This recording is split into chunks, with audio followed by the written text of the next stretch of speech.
Sea of Thieves has just dropped some big news about Season 16, and although they've already hinted towards this in the past with other podcasts and social media posts, they have now confirmed it. Season 16 will finally begin updating Reapers into an actual faction. And what I mean by this is Reaper-specific quests and tasks. The team revealed that nude skeletons will be seen on the seas.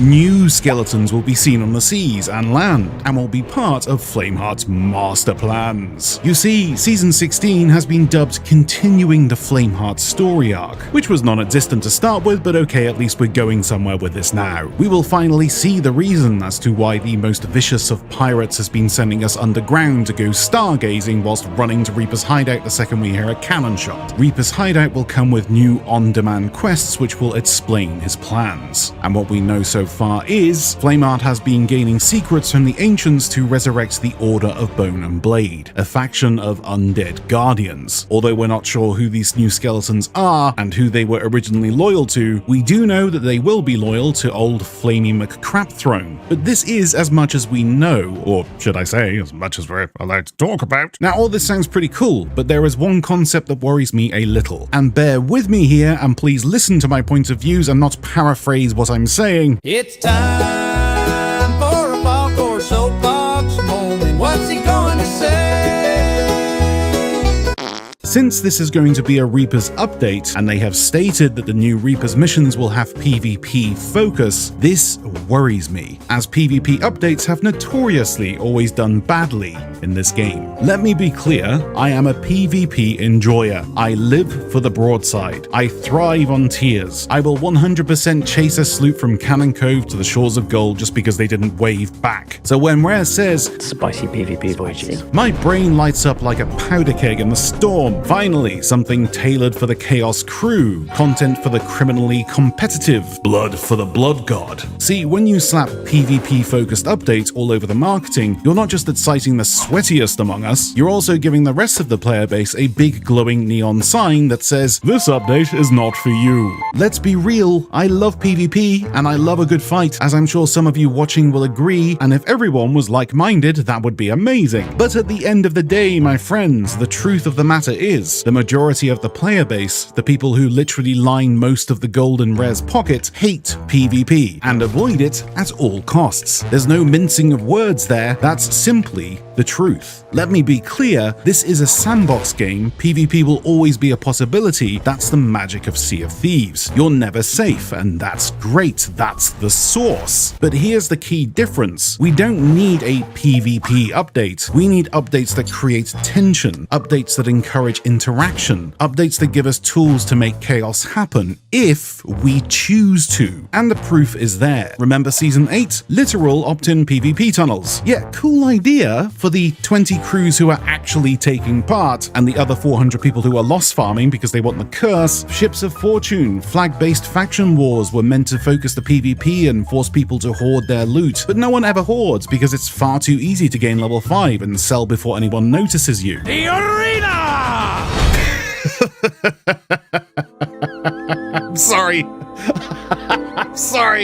I'm sorry, but I mean, come on. Now compare that to updates like Fort of the Damned, the Fort of Fortune, Legend of the Veil, heck, even smaller events like Phantom Forts and Shrines, even the new Skeleton Camps. None of these were marketed as PvP content, but they all ended up being absolute hotbeds of PvP. Why is that? Because they created valuable experiences. They gave us reasons to go somewhere, to compete, to clash, to scheme. They make people stop and pause, think on their feet, keep a lookout for threats, and also offer a quick cash grab that isn't so punishing if you have it all stolen. This is why people run in this game. Not because they don't want to get involved, but quite frankly, they just spent 3 hours sailing to dull islands for some half-baked loot, and they don't want their time wasted by, well, you. but give them a fun and easy, quick cash grab that they could potentially lose or perhaps even win, and you have yourself a winner. So when Rare pushes an update and slaps PvP focused all over it, what they're doing is cutting the update's legs out from under it before it even sets sail, because a huge chunk of players see that label and go, cool, I'll be sitting this one out then. And when those players walk away, the servers feel emptier, fewer ships, fewer stories, fewer moments, and yes, ironically, less PvP. We don't need Rare to serve us PvP on a branded skull plate with a side of, look how dangerous this is. Just give us new objectives, new reasons to interact, and we'll handle the violence. Because Sea of Thieves isn't about being a PvP god, it's a sandbox pirate fantasy where literally anything can happen, and half the fun is not knowing if you're about to get cannonballed or invited to a sea shanty. So yeah, expand Reapers, add more threats, give more skulls for us to hoard, but perhaps stop referring to things as PvE or PvP, just call them new challenges.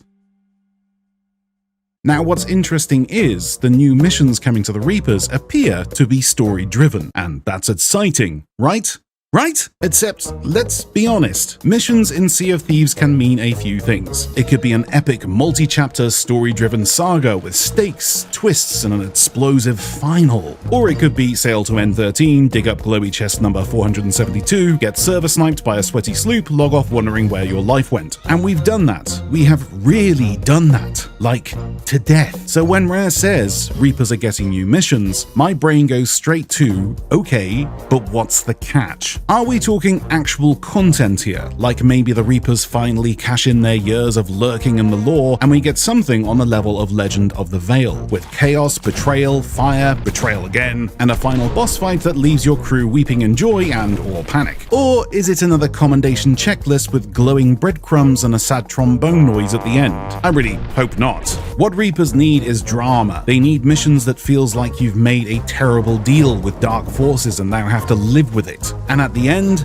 not a chest, not a beacon that screams, come to me. I'm talking full-on cinematic showdown. Reapers need a yang of the yin. They need the polar opposite to the Legend of the Veil. We're not saving the Sea of Thieves for the 400th time, we're actively destroying it. We need a story-driven, on-demand quest that merges the best parts of Tall Tales, but also serves us a sort of world event that others can snag or take part in, just like Legend of the Veil. Preferably with a skippable dialogue at the start. I'm looking at you, Pirate Lord, shut up! What we don't want is some multi-island quest that ends with a glowy chest that can be seen on the map, because believe me, history has taught us, no one cares for a glowy chest anymore. A strange cloud or marker on the map that signifies to all crews something is going down and gets you excited to go and interact is what we need. Not chasing after some ship with a glowy chest and never catching them, because sailing mechanics have always been somewhat redundant in this game. So here's hoping Rare is cooking up something spicy. Reapers deserve something worthy of their whole we're evil but make it a fashion vibe. Because if we get one more quest that ends in dig it up and drive by an outpost for grade 4 in this commendation, I swear the Reaper's mask is going in the bin. Well, not that I ever wore one, they smell like Cheetos and Lynx Africa. But this is my plea to the developers. Please put some thought into what the PvP mindset actually stands for, and the playstyles people have developed over the years with the many tools you have thrown into the mix. No one wants to go chasing a glowy chest that can be seen on the map, or be chased for that matter, that can be scooped up by a sovereign rep after a 3-hour chase. Give us a reason to engage, to scheme, to make alliances, to break alliances, to tuck, to come up with massive strategies, not just stare at a commendation list and never take part once it's all checked off. Give us engagement, give us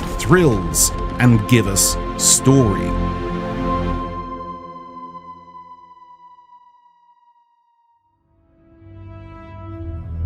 The prophecy had come to pass.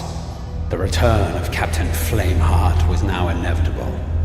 We thought if we performed the ritual ourselves, we could summon Flameheart, then bind him, banish his spirit beyond all reach. But try as we might, our efforts were in vain. I was so sure we'd won. I never imagined the sacrifices some would be willing to make in the name of their king. Feeling a little lost? Wait, no!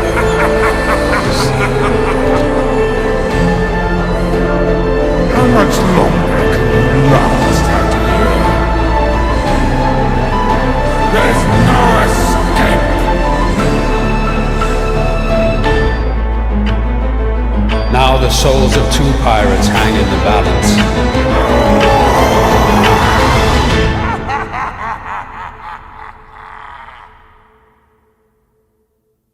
It's time for a Falcore soapbox moment. What's he